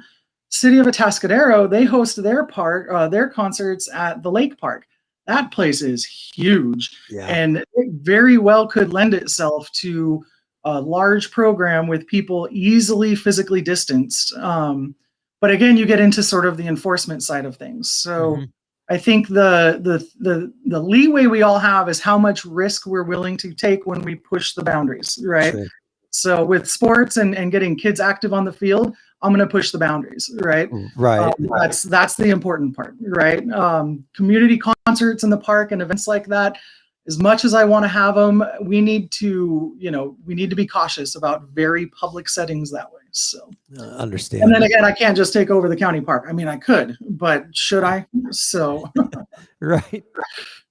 Well, we're gonna Friday mornings at 8:15 is going to be your slot. That's your the platform for you to yell at kids' parents, to spread the news about anything going on. But we missed that opportunity on Friday. But so this is the makeup. So we're spending a little more time. Are there any like real quick, super important announcements that you need to get out to the community and talk about? I know sports are starting to kick off. What do you guys need? Yeah, well, those are two loaded questions. So sports are kicking off, and that is a very exciting thing. I have to tell you, I cannot wait for my first high five from a 10-year-old celebrating a win, right? Or celebrating a success, right? So the big thing with that, and I will tell you, the schools are in the same boat, and I think you had Coach Crow on here a while ago. We need to get Farley on here as well. Farley's on every Monday. I love it, man. I love it. He's one of our kids. He grew up on our basketball courts, dude. I love that. So cool. His dad used to coach for us. It's amazing. Awesome. So one of the issues that I see coming, and I can understand and relate to it, is the idea of the rules, right? Now we all have rules for watching our kids play, and none of us like it, right? And I get it. Unfortunately, we have to be the people who enforce those rules because the consequences are unacceptable, right? So, when Joe or I or Coach Crow or somebody in another town tells you, oh, you got to wear a mask if you want to be on the field to watch your kid play or whatever, please just do it, because nobody, I promise you, nobody wants to be the guy telling you this, right? And I can also tell you, the moment we start an altercation about it is the moment whatever we're doing has nothing to do with kids playing sports, right? So just, within reason, please comply with things so that we can start to move forward and really enjoy watching what these kids are doing on the field, because that's what matters. If I got to wear a mask to do it, I'm fine, right? So let's focus on what's important when we're out there watching our kids play their first game in over a year, right? So that's like my big beg right now. That's what I need. That's what I hope for. So, and I know it's Templeton, guys. We can do this, right? We can do this, and it's temporary. We can survive anything that is temporary. Coaches, referees, you have enough to get going? I need umpires. You need umpires. What we need? Two things. I need umpires for softball. It's a thankless job, but I'll pay you and train you. You got to be 14 and in high school. So you got a kid, they can do it too. Okay. And then at the high school level, their game days have changed. Most of those girls are playing on Saturdays now, so I can't use them for umpires for youth games. Also, I may or may not have suckered myself into being their announcer for Wednesday games. We need a Saturday announcer for the high school softball team. You guys, the last time these girls played on a field together, they won CIF. All right. Yeah. They're an amazing team to watch, even though some of those players have moved on. We need a Saturday announcer for the varsity high school softball team. They're legit to watch. I've been watching most of them play their whole lives. It's amazing.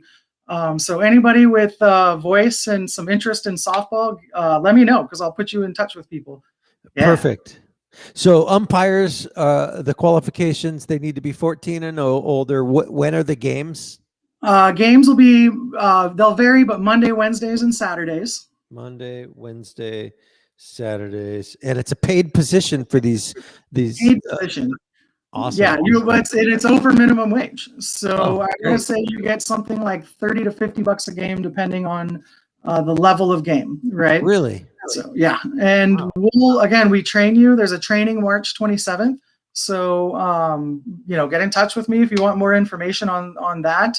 And then Ken and I are at all these games, right? So you might be like the one out there alone, kind of making the call, but we're standing right behind you every step of the way, making sure that you're supported by it, right? That you understand the calls you're making, that someone's not coming uncorked on you for making it, that it's a good time. It should be fun. Even as an umpire, where it's a little nerve-wracking, it should be fun.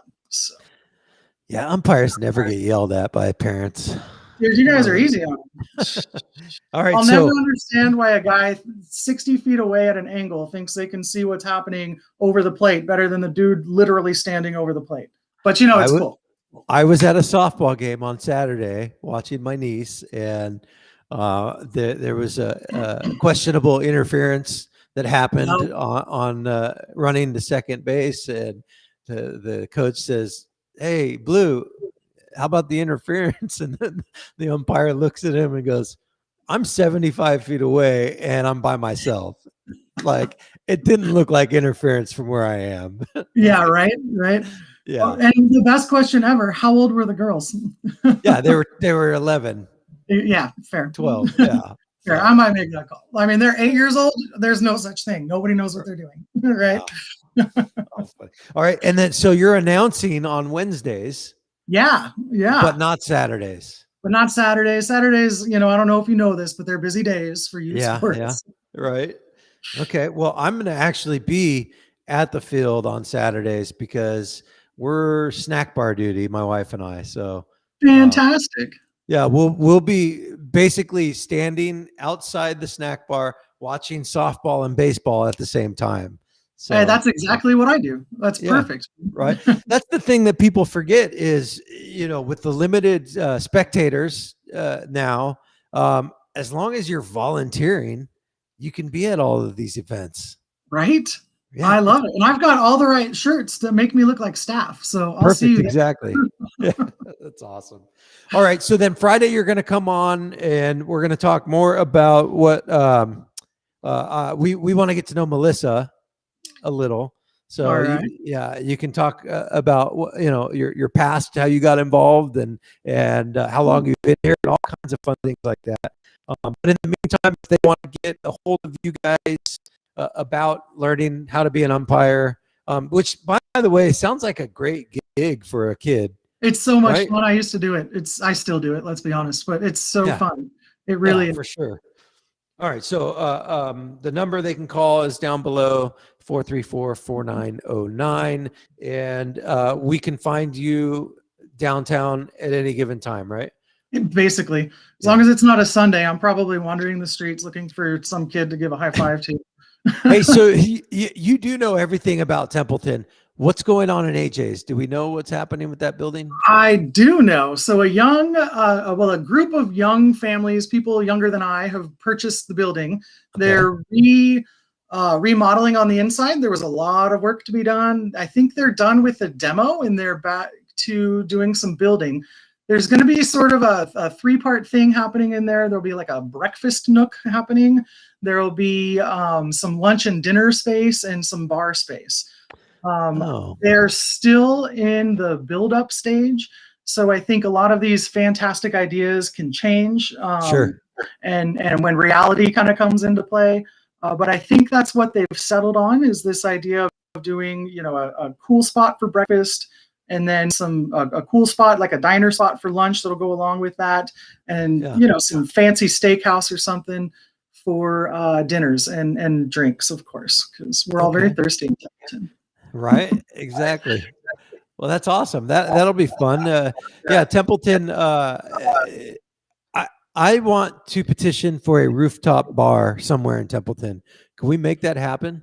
Actually, we might be able to, but I'd have to look at our building codes. One of the requirements for buildings in Templeton, we keep our main street looking the way we do by having requirements for any new builds, right? And part of it is that it has to look sort of like a modern version of the Old West, right? Mm-hmm. So a rooftop bar, while it might be feasible, we'd have to probably cover it. You know what I mean? Yeah. And I don't mean put a lid on it. I mean block the view somehow, because cowboys are partying on rooftops. Yeah. All right. Well, did you know that? You probably know this, but we did Templeton trivia last week, and most of the buildings burned down in a fire. The original buildings, was it 1944, 1781, 1898, or 1912? I think it was 1898. That's right. Yeah. No, you're right. Yeah. I wish I had a prize to give you. Oh, fantastic. Is it a high five? Yeah, it's a high five. There you go. Yes. Oh, that's awesome. All right, Melissa, we appreciate the time. Thank you. Thank you for having me. Absolutely. Yeah, we'll see you back here on Friday. Fantastic. Good luck for the rest of your day, brother. Thank you. See you. Enjoy. All right, that's Melissa Johnson. Melissa runs the Parks and Rec department for Templeton, and every kid in the community absolutely loves her, and all the parents do as well. Her and her staff, they do an amazing job for the kids. And like she said, not only the kids, they have programs for the entire community. So that's really cool. We'll have to get her on Friday to talk more about where we can go to find out about events that are happening in the community. I did take some notes during the conversation. So they are actively looking for umpires to help with girls softball umpire qualifications. They need to be 14 and over, and they are training these umpires. Looks like on March 27th, there's a March 27th clinic to train umpires. The other thing is Melissa is announcing the softball games for the girls varsity team. She's going to be the announcer on Wednesdays for those softball games out at the field, but they are currently looking for, and we can ask Coach Farley about this as well on Monday, but they're looking for an announcer to announce the softball games, the girls varsity softball games on Saturdays. And so if there's anybody that's interested in being an announcer for girls softball, I think that you need to reach out to either Melissa or myself, and I'll get you in touch with Melissa. So very cool to get to know Melissa a little and all the work that she's doing. And, just to recap what she said, they run on about $1 million a year budget, and that budget is to pay for the staff, the facilities, the parks, the maintenance, the operations, the programs, everything that they do. And during the last 12 months, that budget went from $1 million to $300,000 is what they had coming in. Just from property tax revenue. And so, obviously we are lucky that they survived and that they still have an active program that supports our community. So another recap, what she mentioned about Templeton Concerts in the Park. She says at this point, it's a long shot that Templeton has a Concerts in the Park this summer due to the fact that we need to be in the compliance with the state I'm sorry, with the county, and then the county with the state, right? And so we're in the we in the orange, or we're getting to the orange, but we need to be in the green in order for us to have that Templeton Concerts in the Park. Because at this point, if we were to have the Templeton Concerts in the Park, it would be limited to 50 to 100 people. And then how do you do that, right? How do you create a, as she called it, an exclusive event, when the goal of the community concerts in the park is an inclusive event?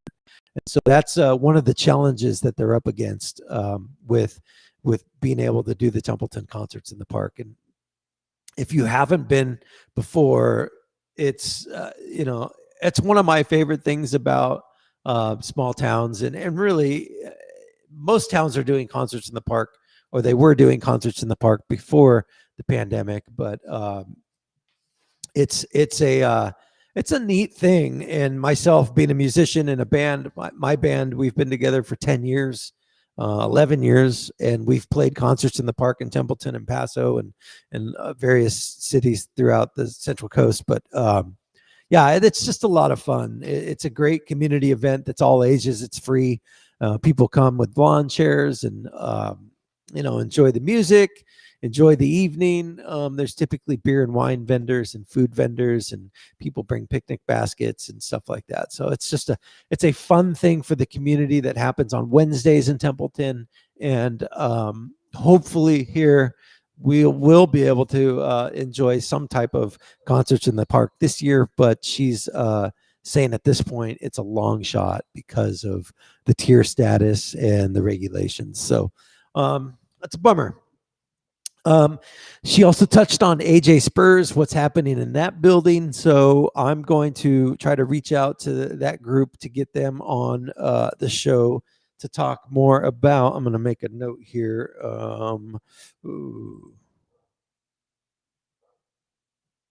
Templeton. Okay.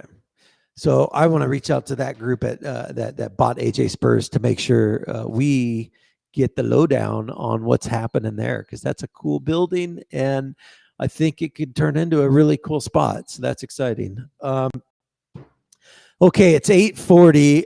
Mr. Aston has not joined us for his 8:30 check-in with us, which I'm assuming means they had quite the morning getting the cohort B back on campus. And so Mr. Aston will hopefully catch up with us at some point here in the next few days to let us know how that went. But in case you're just joining us, today is Tuesday, the 16th. Cohort B is back on campus today. Cohort A started school yesterday on campus. And so the B group is on campus today. So lots of activity at the high school. Somebody posted, a friend of ours, a really good friend of ours, posted on Facebook that she was excited to see the cars in the parking lot at the high school yesterday. And so that is a comment like that is a reminder of all of the things that have just been different over the last year, that now it feels in sitting with my wife and kids last night after we wrapped up our day, sitting there going, wow, I think Allison was the one that said, yeah, today felt almost kind of like a normal day, which we haven't felt that in a really long time. But yeah. And then we were, at 10 o'clock and we're all exhausted because it was just, one of those things where we're not used to this pattern, right? And then the spring forward hour that we lost. And so it's just all catching up to us. But here we are. It's Tuesday the 16th. Tomorrow is St. Patty's Day. Make sure you wear your green. Today is Taco Tuesday, though. So I went over earlier, and if you weren't on the program earlier, I was talking about different tacos that are around town that you guys should try on Taco Tuesday. I don't know where I'm going to go tonight, but I know I made a list here. We've got Touch of Mexico, which is a great authentic Mexican restaurant downtown on Main Street. They do an awesome job, good food. So I'm sure they've got amazing tacos there that you can grab. Chulos, breakfast and lunch. They do not do dinner, but they have tacos there as well.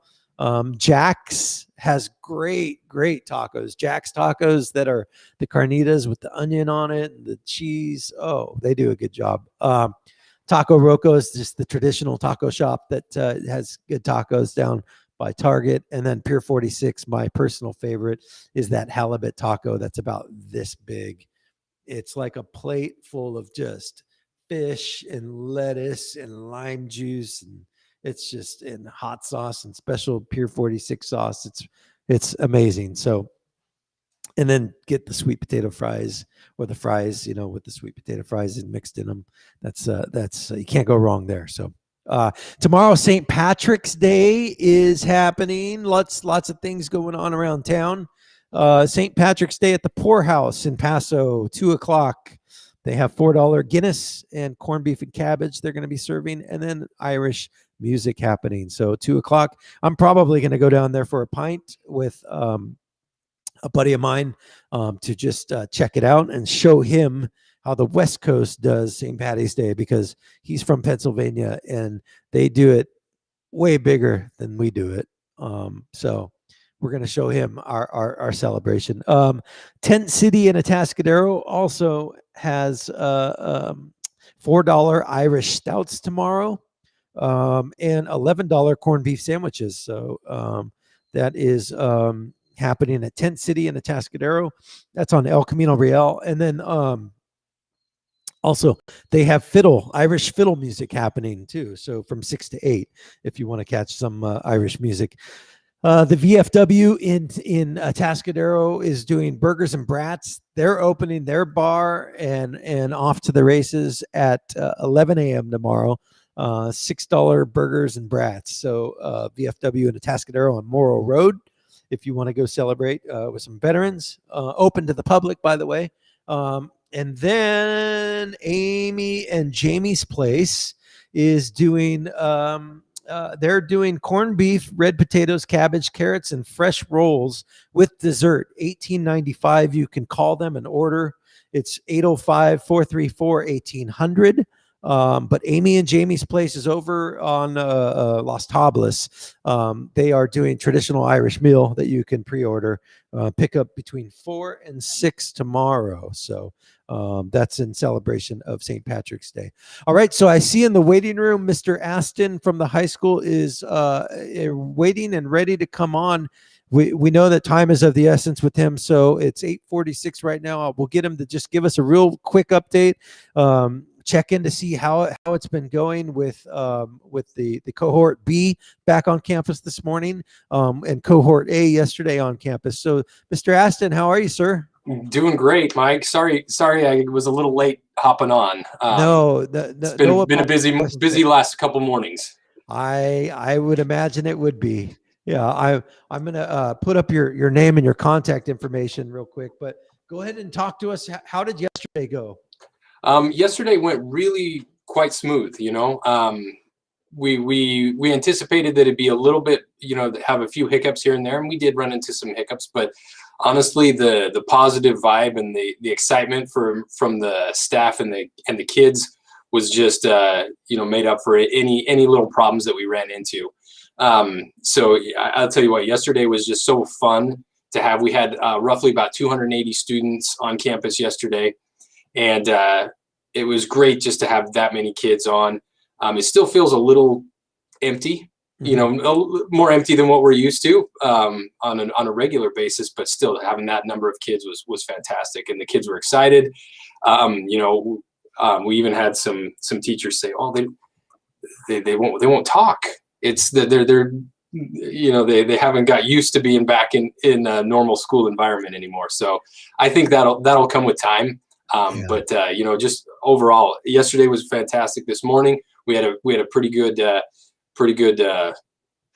first start of the day, and a few little hiccups today, and that's why I was a little bit late. But overall just awesome, and so excited. Yeah, I saw you on campus Friday night. I was headed up to the scrimmage, and you were running around with your head cut off, just last minute preparations. And then, there was, I think everybody kind of shared the same nervous energy and anticipation, and then on campus on Sunday, as the senior parents were setting up that wall, pretty personally, me being a father of a senior, kind of an emotional time, right, on Sunday there at the campus. But yeah, when I saw Mr. Mack yesterday after school, he said the same exact thing that you did. The kids were almost timid, Yeah. right? Very, very just unsure and timid. But I think that's going to wear off, and they'll be back to their normal selves here in the next week, as we get into this new pattern and routine. Well, it's funny that you talked about the emotions of having kids here. And I think everybody that's a parent has gone through those emotions. This has been definitely a challenging year, and just to start to see the door open to that sense of normalcy is a big thing. I have a 6th grader that a couple weeks ago, he got to go on TMS campus for the first time once a week, for the last 2 weeks, and then he had his hybrid kickoff yesterday too. And I was talking with my wife yesterday, and she said, it was emotional for her too, to drop him off and see him go through there, and the warm reception that he got at TMS. And then she said to drive out and to see cars at the high school and the red carpet out at the high school, she said was just, we're really, really, I don't know, happy, I guess is the word to describe it, just an emotional time for everybody. So I think gratitude is another word to describe what's going on right now. Gratitude that we're able to start this journey and take those steps back to getting back to where we used to be. Yeah, no, absolutely. Yeah, it's real easy to get caught in this perpetual cycle of feeling sorry for our situation and all the things that we can't experience and can't do. And then something like yesterday and today happens, and it's really a good dose of reality of like, hey, things could be a lot worse. Let's be appreciative of what we're able to get or have, and be thankful and have gratitude for it. Right. Right. Exactly. And we'll always continue to do what we can do, continue to increase things, and make things get more and more things going on campus. I mean, we've got a full slate this week of stuff that's going on. So, things are slowly getting there. Are there anything specific that you want to get out to the parents and the community? Any changes or tweaks we need to make? What do you have to say? Well, first, we have been handing out Chromebooks to students. So we want every student to have a district issued Chromebook if they're coming on campus. If they're staying distance learning, they don't necessarily need one. But if they're coming on campus, we want the district issued Chromebooks to log on to our network here. Now let me clarify on that. Maybe there's some confusion out there. That means if you already have one that you have at home, you don't get 2. You have to bring that one to campus. We can't have one for you to bring to campus and one for you to keep at home. So if you've already, anybody out there that's listening, if you already picked one up and then you picked up another one yesterday or today, please bring us back the extra one, because we're running a little low on devices right now. And we don't want to order more than what we have to. We don't want to be wasteful as far as buying computers. So anyway, that's a little bit of a tweak. The kids need to come to campus with their Chromebook ready. Okay. Every day.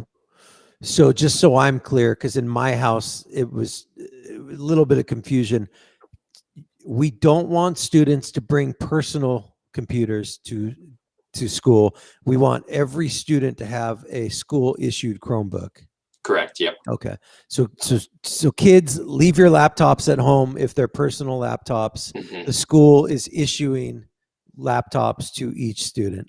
Correct. Yep. Okay.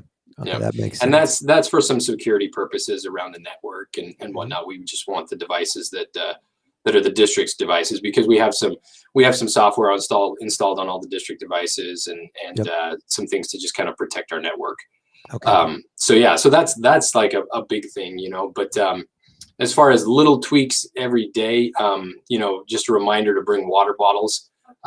We've got some water bottles here, and actually we were fortunate the Army recruiter brought, I don't know, probably 30 or 40 reusable bottles if kids need a reusable bottle.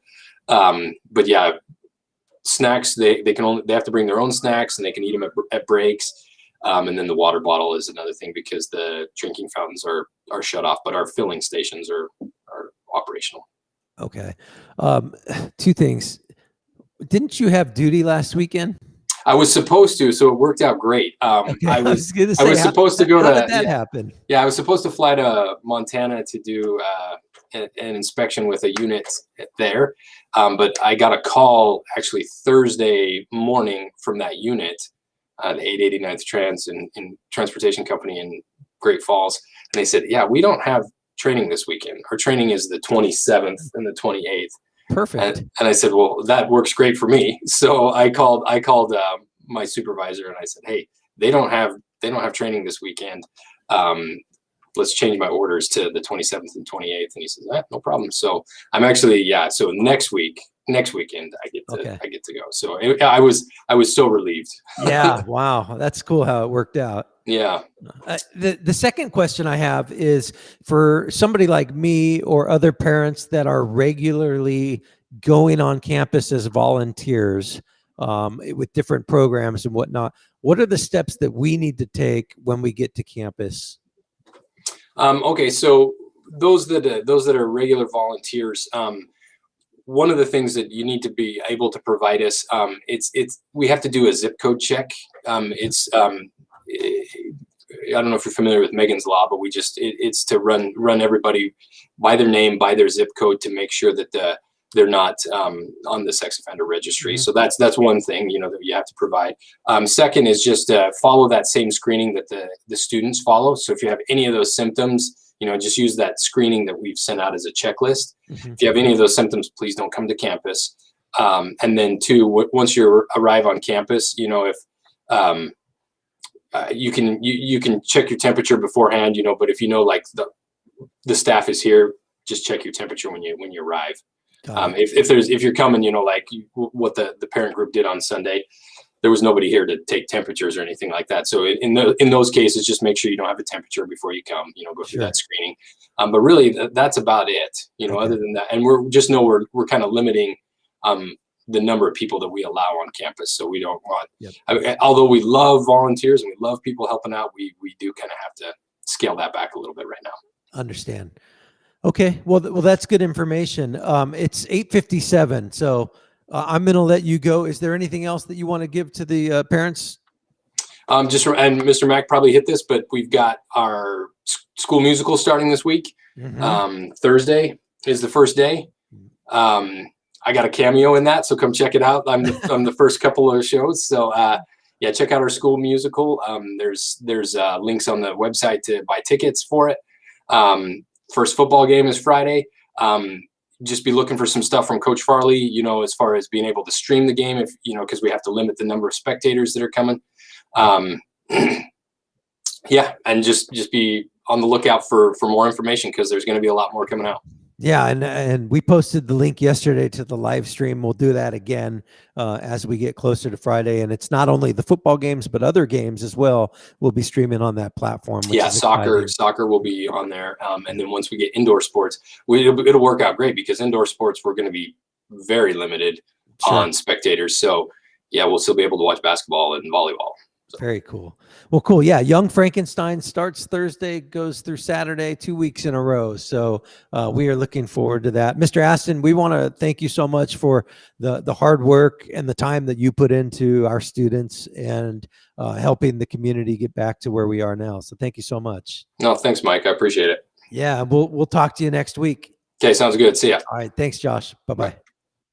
All right. Josh Aston, the principal at Templeton High School. Very cool to get his feedback and talk through what it looked like when these kids got back to school here to yesterday and today. So 8:58, checking in with Anthony Reed, Paso Robles incidents in action, and North County incidents in action. What is happening, Anthony? Not a whole lot. I did what you told me to do and look up some more information kind of on the Kristen Smart case. I couldn't find anything. There's nothing, right? There's no more than what was released yesterday. So, Interesting. which is kind of interesting in and of itself. However, I did want to give some statistics from last year because you were talking about the St. Patrick's Day being tomorrow. Oh, yeah. From regarding the CHP, they just want to remind everybody, obviously with the pandemic and everything like that, people being allowed out and people not being allowed out. But in terms of driving, that obviously the driving rules have not changed. Like, don't go out there and just drive like a fool just because no one's out there. So, so they just want to remind everybody to just be safe and be happy, be healthy, and most importantly, don't drive drunk or impaired. Yeah, absolutely. So just some quick statistics from last year. I went on the CHP website and looked it up. In 2020, the California Highway Patrol, they responded to 327 alcohol-related crashes, fatal crashes. And so also along that same line, they made 67 arrests on St. Patrick's Day of last year.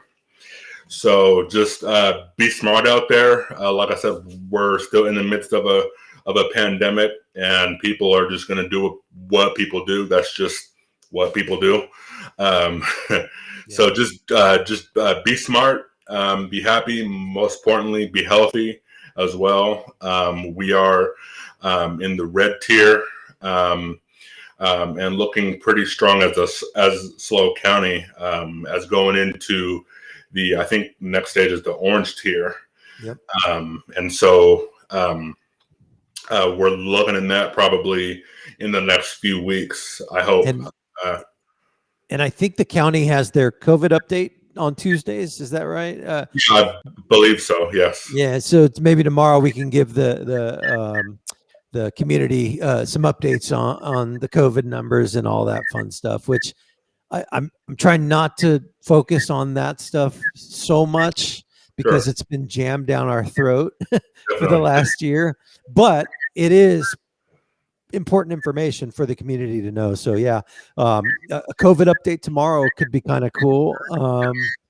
Yeah. And other than that, I think you and I will both be glued to the internet all day to look to see if we get any updates and press releases or anything that happens in regards to that Kristen Smart case. But yeah, definitely. Cool. I would just assume that it would come from KSBY or something like that. I have my notifications set for KSBY app and also the SLO County Sheriff app as well. So all my notifications are turned up on those two apps. So, awesome. Yep. All right, Anthony, it's 9:02. We went long today, but really appreciate you joining us 3 times today. We'll do that again tomorrow. I think that worked out well. And just, you popping up in the waiting room and coming in and out as we get time is probably a good thing. So the more information that we get out to the community, the better. I appreciate it. Yeah, sounds good to me. All right, man. We'll talk to you tomorrow. Have a great day. All right, you do the same. Thanks. All right, that's Anthony Reed, Paso Robles Incidents in Action. If you do have an incident that you come across that you want to get information out to him, it's 805-423-1541. You can text him at any time and get that information out to him. So that's the show for today. We went a little long. The Morning Buzz on a Tuesday, March 16th. The weather's going to get up to about 59 degrees today. Hope everybody is safe. The sun is out. The fog is burning off, and the houses and the cars are thawing out. So everybody be well today. Be safe. Stay positive. Stay motivated. And just do better than yesterday. Every day is a new day. Okay. We'll talk to you guys.